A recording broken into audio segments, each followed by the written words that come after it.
안녕하세요, 여러분. 오늘은 2025년 12월 31일입니다. 한 해의 마지막 날이죠. 달력을 보니 정말 한 장밖에 남지 않았습니다. 이 순간 여러분은 어떤 마음으로 이 영상을 보고 계신가요? 혹시 올해를 잘 보냈는지 마음 한편이 무거우신가요? 아니면 새해를 맞이할 준비가 되셨나요? 많은 분들이 이맘때가 되면 복잡한 감정을 느끼십니다. 특히 중장년층, 노년층 분들께서는 더욱 그러실 겁니다. 몸은 예전 같지 않고 은퇴 후의 삶에 대한 걱정, 건강에 대한 불안, 자식 걱정까지 겹치면서 마음이 쉽게 쉬지 못합니다. 가족을 위해, 생계를 위해 참고 견디며 여기까지 오셨습니다. 하지만 조용한 밤이 되면 과연 잘 살아온 건지 스스로에게 질문을 던지게 됩니다. 부처님께서는 말씀하셨습니다. 모든 것은 지나간다. 기쁨도 슬픔도 후회도 영원히 머물지 않습니다. 하지만 우리는 자주 지나간 선택을 붙잡고 스스로를 괴롭힙니다. 그 생각이 지금의 마음을 더 무겁게 만드는지도 모릅니다. 오늘 이 시간 저는 여러분과 함께 2025년을 어떻게 마음으로 마무리할지에 대해 이야기하고자 합니다. 올해를 잘 살았는지 묻기보다 이 한 해를 어떻게 내려놓을지가 더 중요할 수 있습니다. 마무리는 끝이 아닙니다. 다음 마음의 시작입니다. 오늘은 부처님의 말씀과 철학자들의 명언을 바탕으로 한 해를 정리하는 10가지 지혜를 함께 나누겠습니다. 편안하게 자리에 앉으시고 차 한 잔 준비하셔서 천천히 들어주시면 감사하겠습니다. 그럼 시작하겠습니다. 첫 번째 지혜는 지나온 시간을 있는 그대로 바라보는 일입니다. 여러분, 한 해를 정리하는 일이 왜 이렇게 어려울까요? 그것은 우리의 기억이 감정과 깊이 얽혀 있기 때문입니다. 우리는 사건 자체를 기억하는 것이 아니라 그때 느꼈던 감정과 함께 기억합니다. 그래서 한 해를 돌아볼 때 처음부터 잘했다, 못했다를 판단하려 하지 마십시오.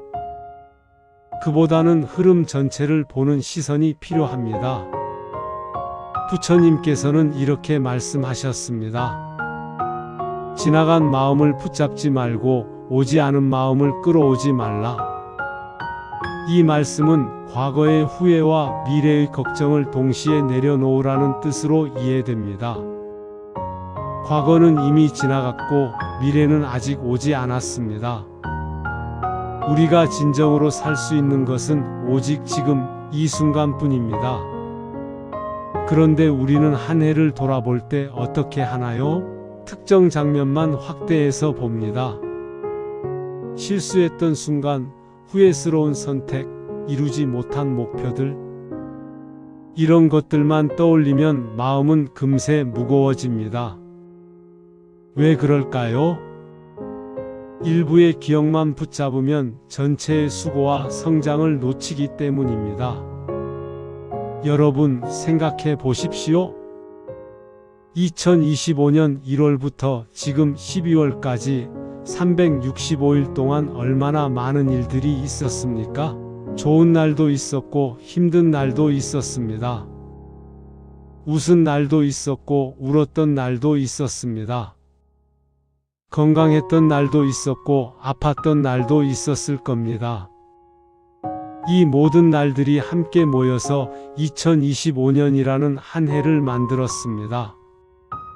부처님의 말씀을 곱씹어 보면 잘한 날과 서툰 날이 함께 있었음을 자연스럽게 받아들이게 됩니다. 완벽한 한 해를 보낸 사람은 아무도 없습니다. 모두가 넘어지고 일어서기를 반복하며 살아왔습니다. 옛날 우리 조상들이 농사를 지을 때를 떠올려 보십시오. 풍년이 드는 해도 있었고 흉년이 드는 해도 있었습니다. 그럼에도 농부들은 밭을 버리지 않았습니다. 다시 봄이 오면 씨를 뿌렸습니다. 여러분의 한 해도 그와 같습니다. 좋은 결과가 나온 일도 있었고 기대만큼 되지 않은 일도 있었습니다. 하지만 그 모든 것이 여러분의 땅이고 여러분의 밭입니다. 버릴 것이 아니라 돌보아야 할 것입니다. 부처님께서는 또 이렇게 말씀하셨습니다. 모든 것은 조건에 따라 일어난다. 이 말씀이 얼마나 큰 위로가 되는지 아십니까?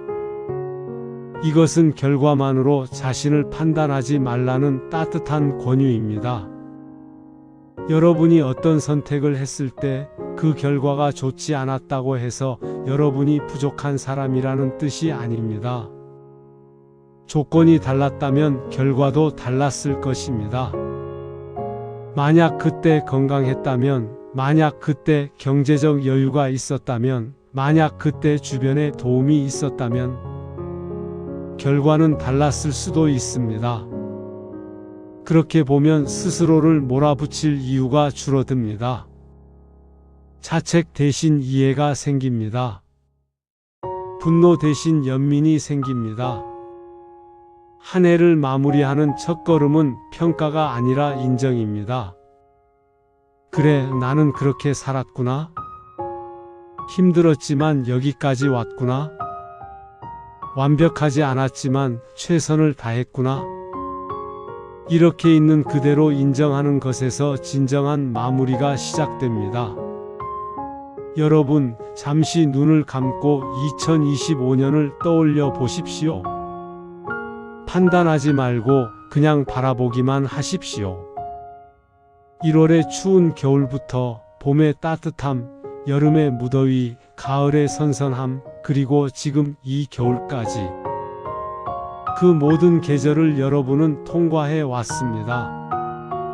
그것만으로도 충분히 의미 있는 한 해입니다.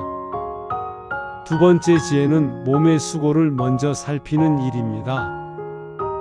여러분, 우리는 마음이 지칠 때 어떻게 합니까? 대부분 마음을 달래려고 노력합니다. 긍정적으로 생각하려 하고 명상을 하고 책을 읽습니다. 하지만 정작 몸의 신호는 무시해 왔습니다. 한 해 동안 가장 묵묵히 일한 것은 마음보다 몸이었습니다. 여러분의 몸은 365일 동안 쉬지 않고 일했습니다.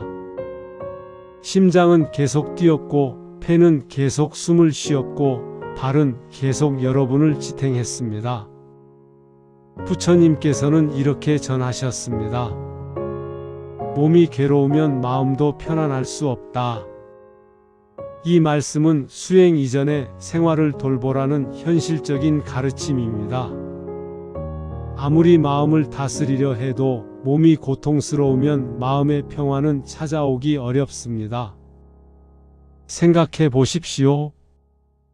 무릎이 시큰거리고 허리가 굳어도 우리는 참는 데 익숙합니다. 나이 들면 다 그런 거지, 이 정도는 괜찮아 하면서 넘어갑니다. 그러나 참음이 길어질수록 마음의 여유는 줄어듭니다. 왜 그럴까요?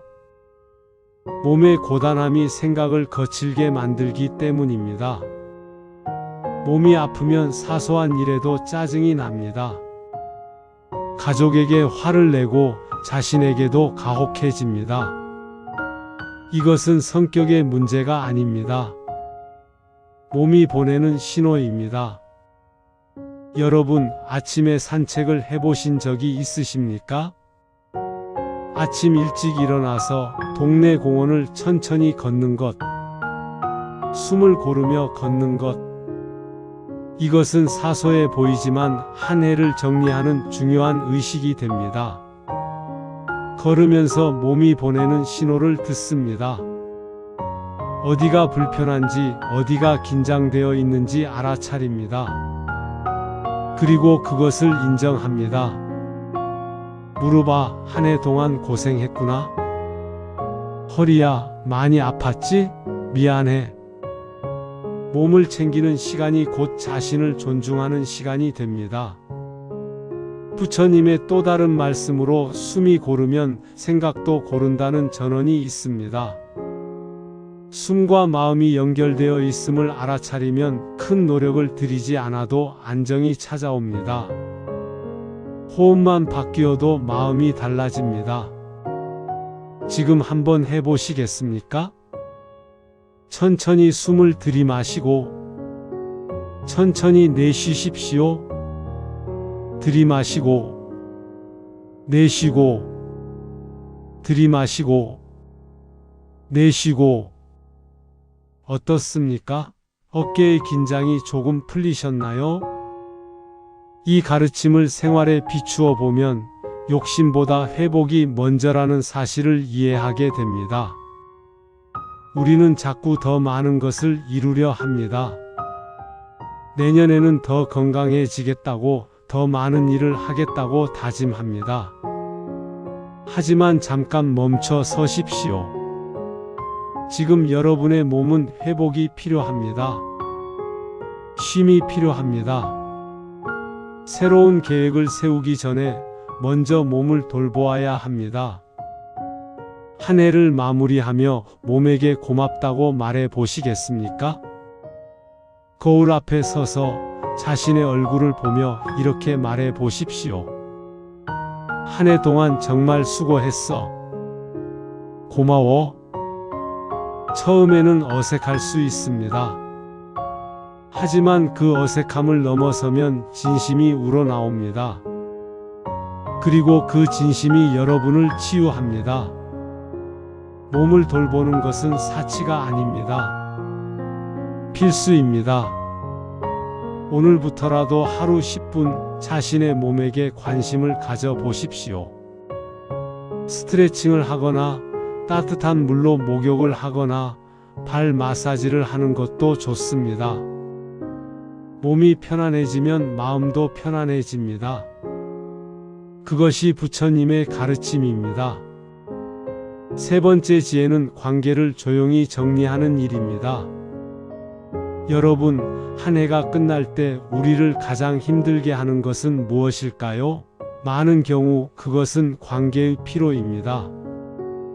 관계의 피로가 한 해의 끝에서 특히 더 드러나는 이유는 한 해 동안 쌓인 작은 서운함들이 눈처럼 쌓여 있기 때문입니다. 부처님께서는 이렇게 말씀하셨습니다. 원망은 원망으로 풀리지 않는다. 이 말씀을 처음 들으면 의아할 수 있습니다. 원망을 어떻게 풀어야 한다는 말인가? 그냥 관계를 끊으라는 뜻인가? 아닙니다. 이 말씀은 관계를 끊으라는 뜻이 아니라 매듭을 풀라는 뜻입니다. 가족 사이에서도 말하지 못한 서운함이 쌓이기 쉽습니다. 특히 오래 함께 산 부부 사이, 부모와 자식 사이에서는 더욱 그렇습니다. 말 안 해도 알겠지? 이 정도는 참아야지. 이런 생각으로 침묵하다 보면 작은 오해가 점점 커집니다. 침묵이 길어지면 오해는 사실처럼 굳어집니다. 왜 그럴까요? 마음은 비어 있을 때 가장 불안한 상상을 하기 때문입니다. 저 사람은 나를 무시하는구나. 나한테 관심이 없구나. 나를 사랑하지 않는구나. 이런 상상들이 현실처럼 느껴집니다. 여러분, 연말이 되면 명절 준비로 바쁘실 겁니다. 가족들이 모이고 친척들을 만나고 오랜만에 보는 사람들과 인사를 나눕니다. 이때가 바로 관계를 정리할 수 있는 좋은 기회입니다. 하지만 거창하게 생각하지 마십시오. 차 한 잔을 나누며 한 해 수고했다고 말하는 것만으로도 관계의 온도는 달라집니다. 올해도 고생 많았어요. 덕분에 잘 지냈어요. 항상 고마워요. 이런 단순한 말들이 때로는 긴 설명보다 더 큰 힘을 발휘합니다. 부처님 말씀 가운데 부드러운 말은 마음을 살린다는 전언도 있습니다. 말의 내용보다 태도가 먼저 전해진다는 뜻으로 느껴집니다. 여러분이 무슨 말을 하느냐보다 어떤 마음으로 말하느냐가 더 중요합니다. 예를 들어 보겠습니다. 남편이 아내에게, 아내가 남편에게 이렇게 말한다고 생각해 보십시오. 당신 올해 정말 고생 많았어요. 내가 많이 도와주지 못해서 미안해요. 이 말 한마디가 한 해 동안 쌓인 서운함을 녹일 수 있습니다. 자식에게도 마찬가지입니다. 네가 바빠서 자주 못 왔어도 엄마 아빠는 내가 건강하게 잘 지내는 것만으로도 고마워. 이런 말을 들으면 자식도 마음이 편해집니다. 효도하지 못한 죄책감에서 조금 벗어날 수 있습니다. 이 가르침을 돌아보면 옳고 그름보다 따뜻함이 관계를 지탱해 왔음을 알 수 있습니다. 우리는 자꾸 누가 옳고 누가 틀렸는지 따지려 합니다. 특히 부부 싸움을 할 때 그렇습니다. 내가 옳아, 내가 틀렸어 하면서 싸웁니다. 하지만 관계에서 중요한 것은 옳고 그름이 아닙니다. 따뜻함입니다. 손자 손녀의 웃음 앞에서 어른의 자존심이 내려가는 순간을 떠올려 보십시오. 아이가 웃으면 할아버지 할머니도 따라 웃습니다. 그때는 자존심도 체면도 중요하지 않습니다. 그냥 행복합니다. 관계를 정리한다는 것은 밀어내는 것이 아니라 숨 쉴 틈을 주는 일입니다. 너무 가까우면 서로 답답합니다. 너무 멀면 외롭습니다. 적당한 거리가 필요합니다. 그 거리를 찾는 것이 관계의 지혜입니다. 그래서 연말에는 말의 속도를 늦추는 것이 좋겠습니다. 급하게 말하면 실수합니다. 천천히 말하면 신중해집니다. 천천히 말하면 상대방의 반응을 볼 수 있습니다. 상대방이 어떻게 받아들이는지 알 수 있습니다. 오늘 저녁 가족과 함께 차를 마시며 이야기를 나눠 보십시오. 올해 가장 기억에 남는 일이 무엇인지, 서로에게 고마웠던 순간이 무엇인지 나눠 보십시오. 그 작은 대화가 관계를 정리하고 새해를 맞이하는 준비가 됩니다. 네 번째 지혜는 욕심의 무게를 내려놓는 일입니다. 여러분, 이상한 일입니다. 한 해가 끝날수록 더 많은 것을 챙기려는 마음이 생깁니다. 올해 안에 이것도 해야 하고 저것도 마무리해야 하고 이런 조급함이 생깁니다. 하지만 생각해 보십시오. 365일이라는 시간 동안 이미 충분히 많은 것을 하셨습니다. 부처님께서는 이렇게 말씀하셨습니다. 족함을 알면 부유하다. 이 말씀은 가진 것이 적어도 마음이 가득할 수 있다는 뜻입니다. 반대로 아무리 많이 가져도 족함을 모르면 마음은 항상 가난합니다. 우리는 계획을 다 이루지 못한 자신을 자주 탓합니다. 올해 초에 세운 목표 중에 반도 못 이뤘네. 다이어트 하겠다고 했는데 오히려 살이 쪘네. 책 10권 읽겠다고 했는데 3권밖에 못 읽었네. 이런 식으로 자신을 비난합니다. 하지만 잠깐 관점을 바꿔보십시오. 계획이 많았다는 사실 자체가 이미 충분히 애쓴 증거입니다. 왜 그럴까요? 시도하지 않았다면 목록조차 없었을 것이기 때문입니다. 계획을 세웠다는 것은 더 나은 삶을 살고 싶었다는 뜻입니다. 그 마음 자체가 이미 아름답습니다. 텃밭을 가꾸시는 분들은 이해하실 겁니다. 봄에 여러 가지 채소를 심습니다. 상추, 고추, 토마토, 오이. 그런데 모든 채소가 다 잘 자라지는 않습니다. 어떤 것은 벌레가 먹고 어떤 것은 날씨 때문에 시들고 어떤 것은 이유도 모르게 말라버립니다. 그래도 괜찮습니다. 텃밭에 심은 채소가 모두 자라지 않아도 흙을 일군 시간은 남습니다. 그 과정이 몸과 마음을 단단하게 만들었습니다. 아침 일찍 일어나 물을 주고 잡초를 뽑고 해를 보며 땀을 흘렸던 그 시간들, 그것이 모두 의미가 있습니다. 인생도 마찬가지입니다. 모든 목표를 이루지 못했어도 그 과정에서 배우고 성장했습니다. 부처님의 또 다른 가르침으로 탐욕은 끝이 없다는 말씀도 전해집니다. 이 말은 욕심을 죄로 보지 않고 경향으로 보라는 조언처럼 느껴집니다. 욕심은 나쁜 것이 아닙니다. 인간의 자연스러운 본성입니다. 문제는 욕심을 조절하지 못할 때입니다. 욕심이 끝없이 커지면 행복해지지 못합니다. 하나를 이뤄도 만족하지 못하고 또 다른 것을 원합니다. 경향을 알면 방향을 바꿀 수 있습니다. 아, 나는 지금 욕심이 생기는구나. 더 많이 가지려고 하는구나. 이렇게 알아차리면 멈출 수 있습니다. 잠깐 멈춰 서서 물을 수 있습니다. 지금 내가 가진 것으로도 충분하지 않을까? 꼭 더 필요한 걸까? 대부분의 경우 우리는 이미 충분히 가지고 있습니다. 다만 그것을 인정하지 못할 뿐입니다. 예를 들어 보겠습니다. 건강을 생각해 보십시오. 심각한 병이 없이 하루하루를 살아갈 수 있다면 그것만으로도 큰 복입니다. 하지만 우리는 당연하게 여깁니다. 좀 더 건강해지고 싶다고 생각합니다.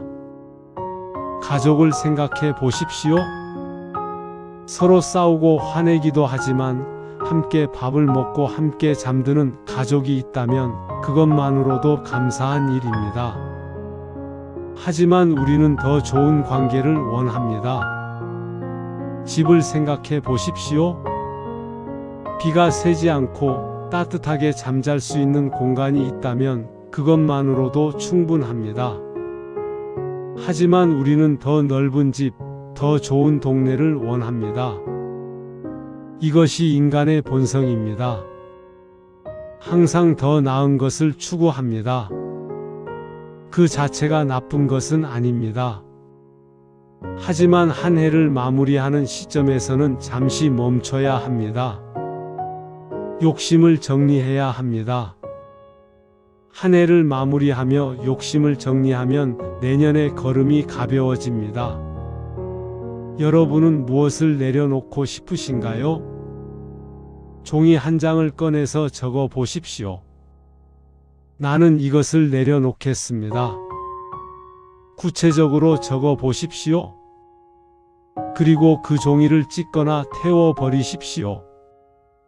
상징적인 행동이지만 큰 효과가 있습니다.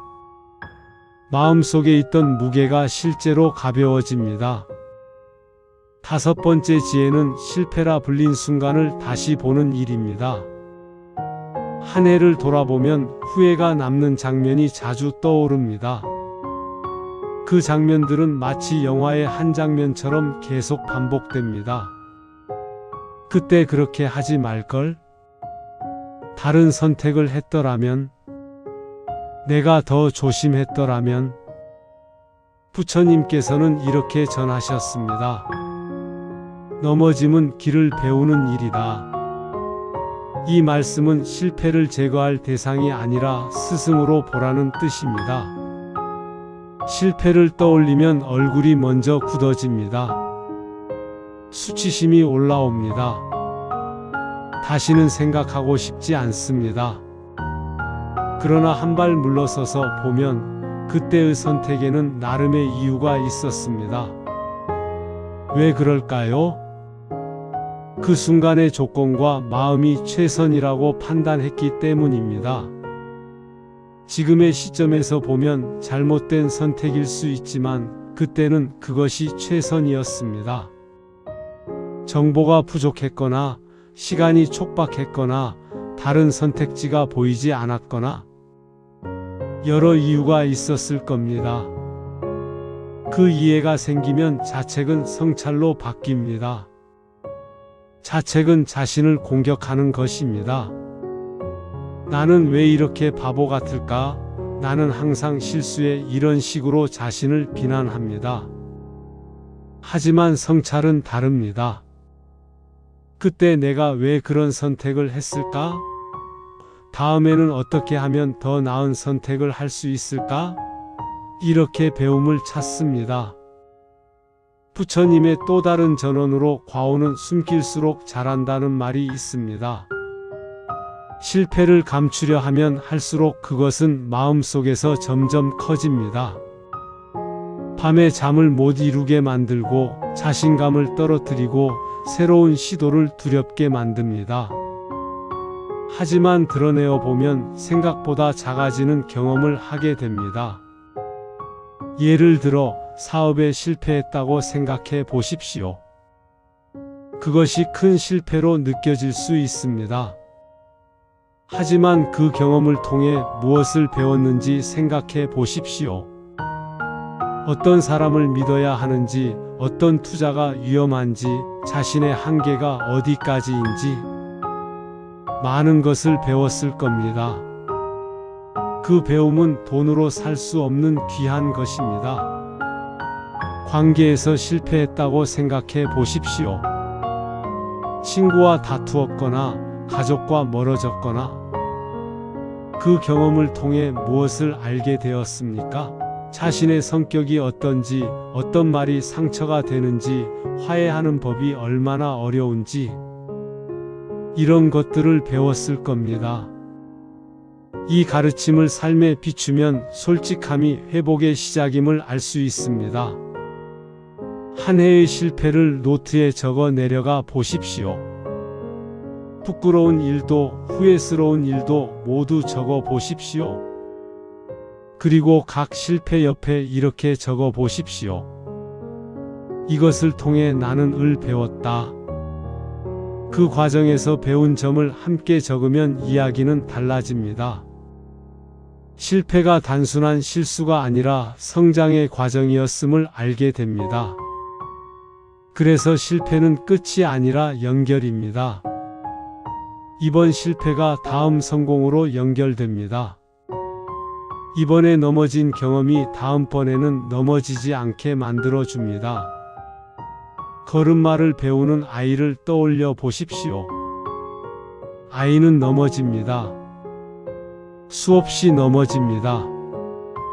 하지만 그때마다 일어납니다. 그리고 결국 걷게 됩니다. 어른도 마찬가지입니다. 넘어지는 것이 문제가 아니라 일어나지 않는 것이 문제입니다. 여러분은 오래 넘어졌습니다. 하지만 지금 이 영상을 보고 계십니다. 그것은 여러분이 일어났다는 증거입니다. 그것만으로도 충분히 존경받을 만합니다. 6번째 지혜는 감사의 방향을 넓히는 일입니다. 여러분, 감사는 언제 하십니까? 대부분 큰 일이 생겼을 때, 좋은 결과가 나왔을 때 감사합니다. 시험에 합격해서 감사합니다. 승진해서 감사합니다. 건강이 회복되어서 감사합니다. 이런 것들은 당연히 감사할 일입니다. 하지만 감사는 특정 성취에만 주어지는 것으로 오해되기 쉽습니다. 부처님께서는 이렇게 말씀하셨습니다. 은혜는 눈을 열면 어디에나 있다. 이 말씀은 큰 사건보다 작은 지속에 주목하라는 뜻입니다. 매일 같은 시간에 해가 뜨고 잠자리에 들 수 있었던 것도 은혜입니다. 당연한 것 같지만 당연하지 않습니다. 세상에는 잠자리가 없어서 거리를 떠도는 사람들이 있습니다. 병원 침대에 누워서 고통스러워하는 사람들이 있습니다. 전쟁 때문에 집을 잃고 피난 가는 사람들이 있습니다. 우리는 그런 고통 없이 하루하루를 보냈습니다. 그것이 얼마나 큰 은혜입니까? 아프지 않은 날이 이어진 것 역시 감사할 이유가 됩니다. 왜 그럴까요? 평범함은 유지되기 가장 어려운 상태이기 때문입니다. 평범하다는 것은 아무 일도 일어나지 않았다는 뜻입니다. 사고도 질병도 재난도 없었다는 뜻입니다. 그것이 얼마나 귀한지 우리는 잊고 살았습니다. 서양의 한 철학자도 이렇게 말했습니다. 습관 속에 삶의 기적이 숨어 있다. 이 말은 불교의 무상과도 자연스럽게 닿아 있습니다. 모든 것은 변합니다. 영원한 것은 없습니다. 그런데 우리의 일상이 계속 유지된다는 것, 그 자체가 기적입니다. 아침에 일어나서 밥을 먹고 하루 일과를 하고 저녁에 가족과 함께 시간을 보내고 밤에 잠드는 것. 이 단순한 반복이 얼마나 소중한지 알아야 합니다. 익숙함 속에서 소중함을 발견하면 마음의 빈자리가 줄어듭니다. 우리는 자꾸 없는 것에 집중합니다. 가지지 못한 것, 이루지 못한 것, 되지 못한 것. 이런 것들을 생각하면 마음이 텅 빈 것 같습니다. 하지만 가진 것에 집중하면 마음이 가득 찹니다. 한 해를 마무리하며 감사 목록을 만들어 보십시오. 하지만 큰 것만 적지 마십시오. 작은 것들을 적어 보십시오. 올해 감기 한 번 안 걸렸다. 매일 아침 밥을 먹을 수 있었다. 친구와 차 한 잔 마시며 웃었다. 손주가 전화해서 안부를 물었다. 장마 때 집에 물이 안 샜다. 겨울에 따뜻하게 지냈다. 이런 작은 것들을 하나하나 적어 보십시오. 100개, 200개. 계속 적어 보십시오. 그러면 놀라운 일이 일어납니다. 처음에는 10개 정도만 떠올랐는데 계속 적다 보면 30개, 50개, 100개가 넘어갑니다. 생각보다 감사할 일이 많네? 이렇게 깨닫게 됩니다. 한 해를 마무리하며 감사 목록을 늘리면 삶의 밀도가 달라집니다. 같은 하루를 살아도 감사하는 사람의 하루와 불평하는 사람의 하루는 완전히 다릅니다. 감사하는 사람은 하루가 풍성합니다. 불평하는 사람은 하루가 공허합니다. 그 변화는 조용하지만 오래 갑니다. 감사는 일회성이 아닙니다. 습관입니다. 오늘 감사하고 내일도 감사하고 모레도 감사하면 그것이 삶의 태도가 됩니다. 오늘 밤 잠들기 전에 오늘 하루 감사한 일 3가지를 떠올려 보십시오. 그리고 내일 아침에도 똑같이 하십시오. 한 달만 계속하면 삶이 달라집니다. 7번째 지혜는 마음의 속도를 낮추는 일입니다. 연말이 되면 생각이 앞서 달립니다. 이것도 해야 하고 저것도 정리해야 하고 머릿속이 복잡해집니다. 부처님께서는 이렇게 말씀하셨습니다. 급한 마음은 스스로를 놓친다.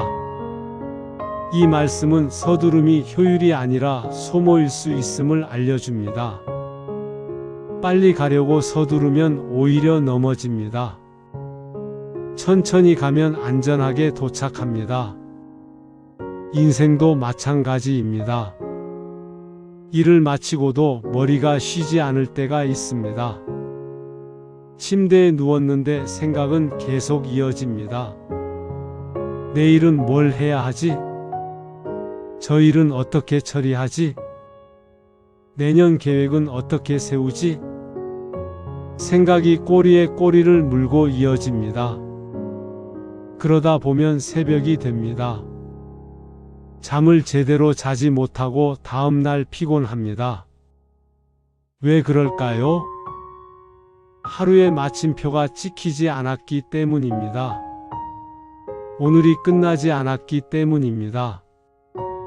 호흡을 세어보며 하루를 닫는 습관은 마음에 쉼표를 줍니다. 지금 한번 해보시겠습니까? 눈을 감고 천천히 숨을 쉬십시오. 그리고 숨을 세어 보십시오. 하나, 들이마시고 내쉬고, 둘, 들이마시고 내쉬고, 셋, 들이마시고 내쉬고, 10까지 세어 보십시오. 중간에 딴 생각이 나면 다시 하나부터 시작하십시오. 어떻습니까? 마음이 조금 가라앉으셨나요? 이 단순한 실천이 연말의 피로를 덜어줍니다. 부처님의 또 다른 가르침으로 지금 여기에 머무는 것이 수행이다라는 말씀도 있습니다. 미래 정리에 앞서 현재를 느끼라는 뜻으로 이해됩니다. 우리는 자꾸 미래를 생각합니다. 내년에는 어떻게 살지, 계획을 어떻게 세울지. 하지만 미래는 아직 오지 않았습니다.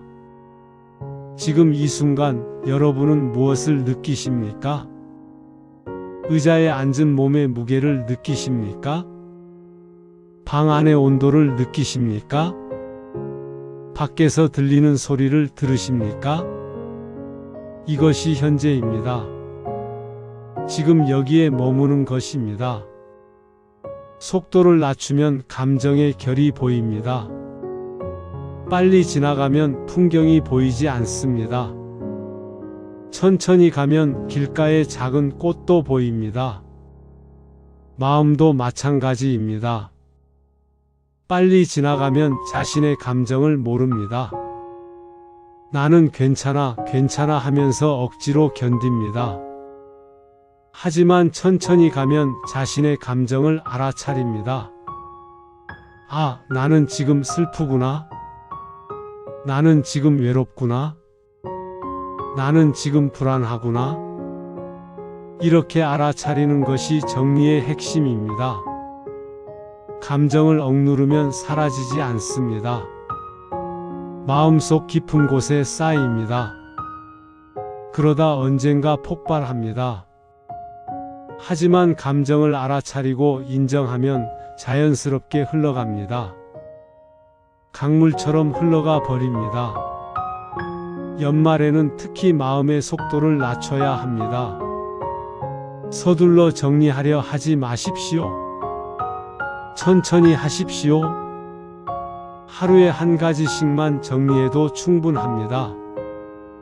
오늘은 옷장을 정리하고, 내일은 책장을 정리하고, 모레는 서랍을 정리하십시오. 급하게 한꺼번에 하려 하면 지칩니다. 마음도 마찬가지입니다. 한꺼번에 정리하려 하지 마십시오. 조금씩 천천히 정리하십시오. 8번째 지혜는 내년을 비우는 준비입니다. 연말이 되면 많은 사람들이 새해 계획을 세웁니다. 다이어리를 사고 계획표를 만들고 목표를 적습니다. 하지만 가득 채운 계획이 오히려 부담이 되기도 합니다. 부처님께서는 이렇게 말씀하셨습니다. 빈 그릇이 더 많은 것을 담는다. 이 말씀은 준비와 집착을 구분하라는 조언으로 들립니다. 계획은 방향을 줍니다. 나는 이쪽으로 가겠다는 방향성을 제시합니다. 그것은 좋은 것입니다. 하지만 집착은 유연함을 앗아갑니다.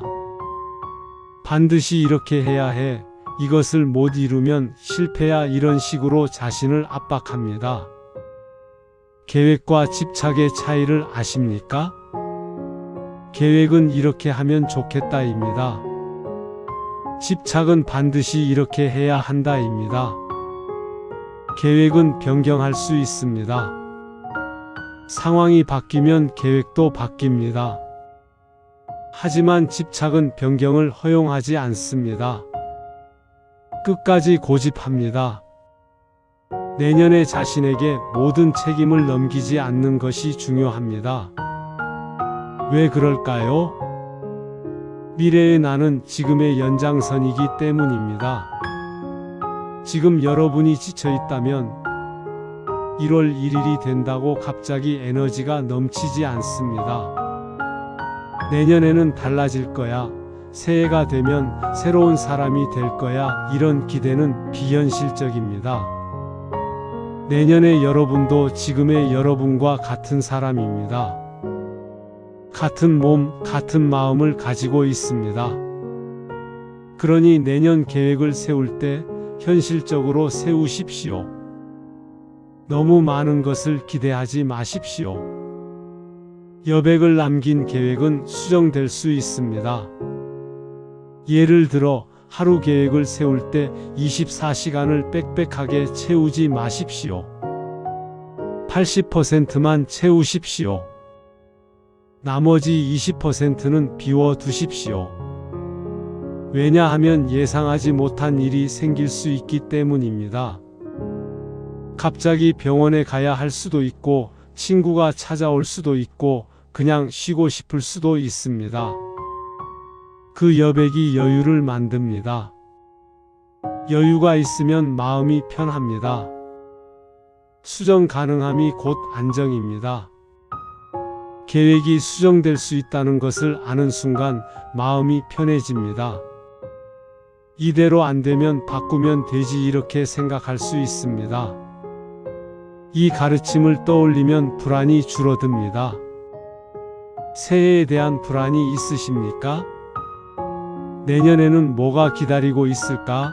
잘 해낼 수 있을까? 이런 걱정이 있으십니까?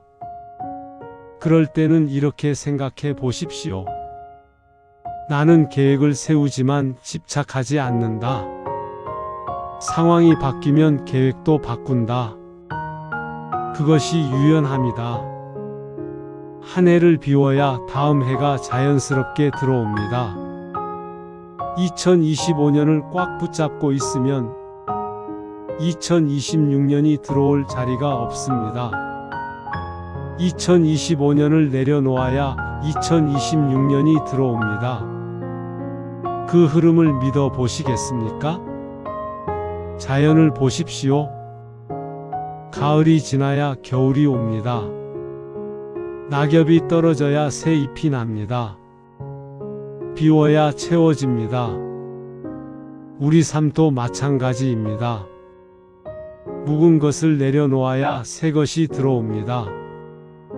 9번째 지혜는 혼자 있는 시간을 존중하는 일입니다. 많은 분들이 외로움과 고요함을 혼동합니다. 특히 노년기에 접어들면서 혼자 있는 시간이 늘어나면 그것을 외로움으로 느낍니다. 하지만 부처님께서는 이렇게 말씀하셨습니다. 홀로 있음은 마음의 벗이다. 이 말씀은 고립이 아니라 자립을 가리킵니다. 고립은 어쩔 수 없이 혼자 있는 것입니다. 외롭고 슬프고 힘듭니다.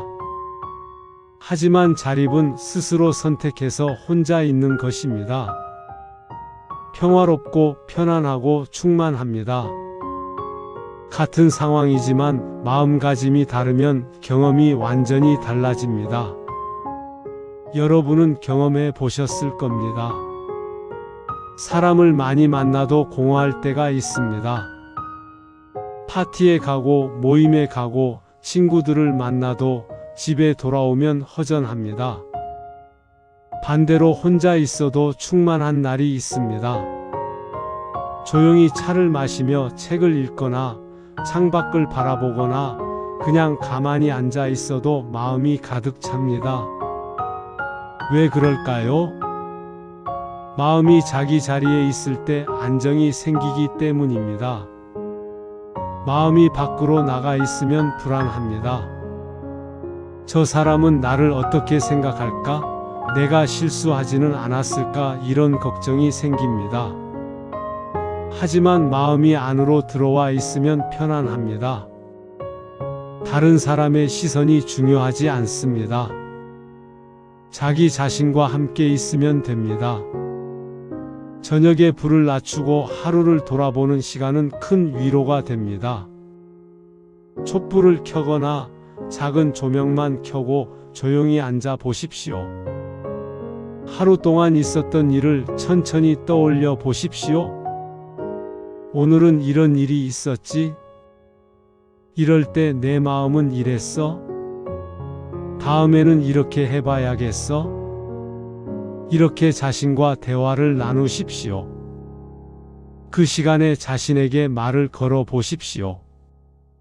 오늘 하루도 수고했어? 힘들었지? 그래도 잘 버텼어? 이런 말들을 스스로에게 해 주십시오. 다른 사람에게서 위로를 받기를 기다리지 마십시오. 스스로를 위로하십시오. 부처님의 또 다른 전언으로 자신을 친구처럼 대하라는 말도 있습니다. 이 가르침은 노년에 더욱 깊이 와 닿습니다. 젊을 때는 친구가 많습니다. 같이 일하는 동료, 취미를 공유하는 친구, 이웃 사람들. 하지만 나이가 들수록 친구가 줄어듭니다. 어떤 친구는 멀리 이사가고, 어떤 친구는 건강이 안 좋아지고, 어떤 친구는 먼저 세상을 떠납니다. 그럴 때 외로움을 느낄 수 있습니다. 하지만 한 가지 친구는 항상 함께 있습니다. 바로 자기 자신입니다. 자신을 친구처럼 대하는 법을 배우면 혼자 있어도 외롭지 않습니다. 친구에게 하듯이 자신에게 친절하십시오. 친구를 비난하지 않듯이 자신을 비난하지 마십시오. 친구의 실수를 용서하듯이 자신의 실수를 용서하십시오. 혼자 있는 시간이 편안해질수록 삶은 단단해집니다. 다른 사람에게 의존하지 않아도 됩니다. 누군가 함께 있어 주지 않아도 괜찮습니다. 스스로 충분합니다. 이것이 진정한 독립입니다. 경제적 독립도 중요하지만 정서적 독립은 더욱 중요합니다. 연말 혼자 조용히 앉아 있는 시간을 가져 보십시오.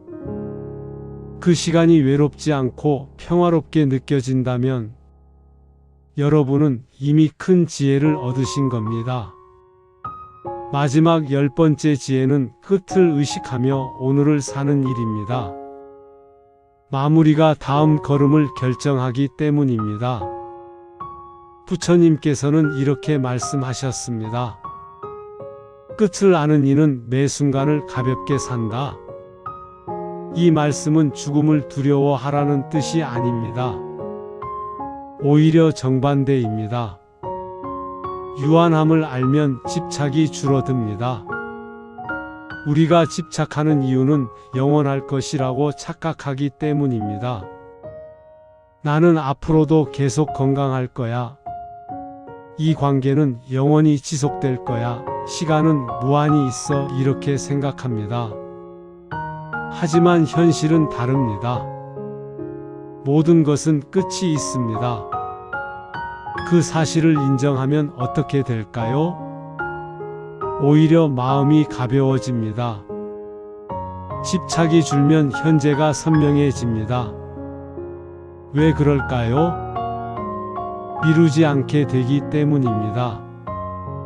언젠가 하지 뭐 나중에 해도 되지 이런 생각이 사라집니다. 지금 해야지, 오늘 해야지 이렇게 바뀝니다. 사랑하는 사람에게 말하고 싶은 것이 있다면 오늘 말하십시오. 내일은 기회가 없을 수도 있습니다. 가고 싶은 곳이 있다면 올해 가십시오. 내년에는 건강이 허락하지 않을 수도 있습니다. 하고 싶은 일이 있다면 지금 시작하십시오. 나중은 오지 않을 수도 있습니다. 한 해의 끝은 작은 끝의 연속이었습니다. 하루의 끝, 한 주의 끝, 한 달의 끝. 이런 작은 끝들이 모여서 한 해의 끝이 되었습니다. 그 끝들을 정성껏 대하면 삶의 태도가 바뀝니다. 하루를 마칠 때 대충 마치지 마십시오. 오늘 하루도 감사했습니다 하고 마음으로 인사하십시오. 한 주를 마칠 때 이번 주 잘한 일 한 가지를 떠올려 보십시오. 한 달을 마칠 때 이번 달 배운 것 한 가지를 정리해 보십시오. 이렇게 작은 끝들을 소중히 여기면 큰 끝도 두렵지 않습니다. 여러분, 솔직히 말씀드리겠습니다. 우리는 모두 죽습니다. 이것은 피할 수 없는 사실입니다. 젊을 때는 그 사실을 잊고 살 수 있습니다.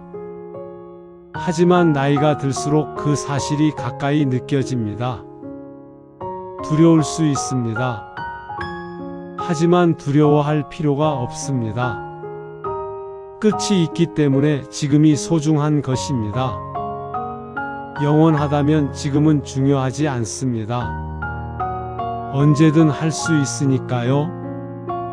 하지만 끝이 있다는 것을 알면 지금 이 순간이 얼마나 귀한지 알게 됩니다. 이 가르침을 마음에 두고 오늘을 마치면 충분합니다. 오늘 하루 여러분은 무엇을 하셨습니까? 아침에 일어나서 세수하고 밥 먹고 일하거나 집안일하고 가족과 시간 보내고 이 영상을 보고 계십니다. 평범한 하루입니다. 특별할 것 없는 하루입니다. 하지만 여러분의 오늘은 이미 의미가 있습니다. 왜냐하면 여러분이 살아서 이 하루를 경험했기 때문입니다. 숨 쉬고 느끼고 생각하고 움직였습니다. 그것만으로도 충분히 의미 있는 하루입니다. 2025년의 끝자락에서 우리는 많은 것을 지나왔습니다. 기쁜 일도 있었고 슬픈 일도 있었습니다. 성공도 있었고 실패도 있었습니다. 만남도 있었고 이별도 있었습니다. 그 모든 것이 2025년이라는 한 해를 만들었습니다. 이제 우리는 그것을 정리해야 합니다. 하지만 기억하십시오. 정리는 버림이 아니라 이해입니다. 2025년을 쓰레기통에 버리는 것이 아닙니다. 2025년을 이해하고 받아들이고 감사하며 보내드리는 것입니다. 2025년아, 고마웠어?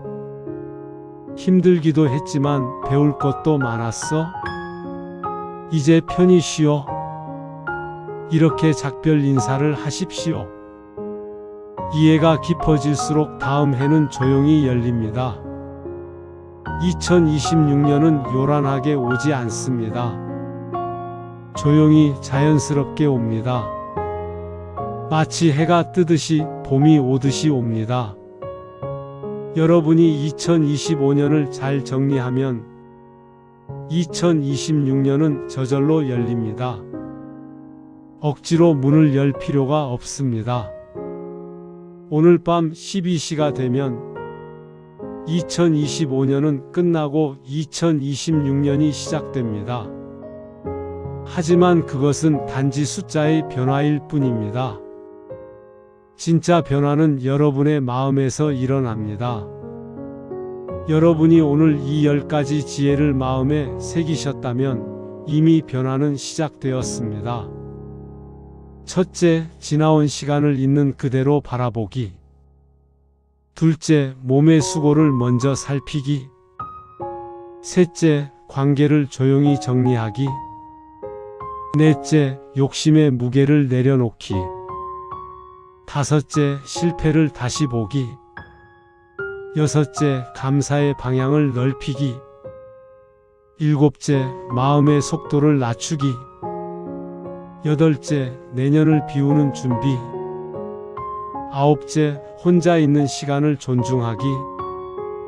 열째, 끝을 의식하며 오늘을 살기. 이 10가지를 모두 한꺼번에 실천하려 하지 마십시오. 하나씩 천천히 하십시오.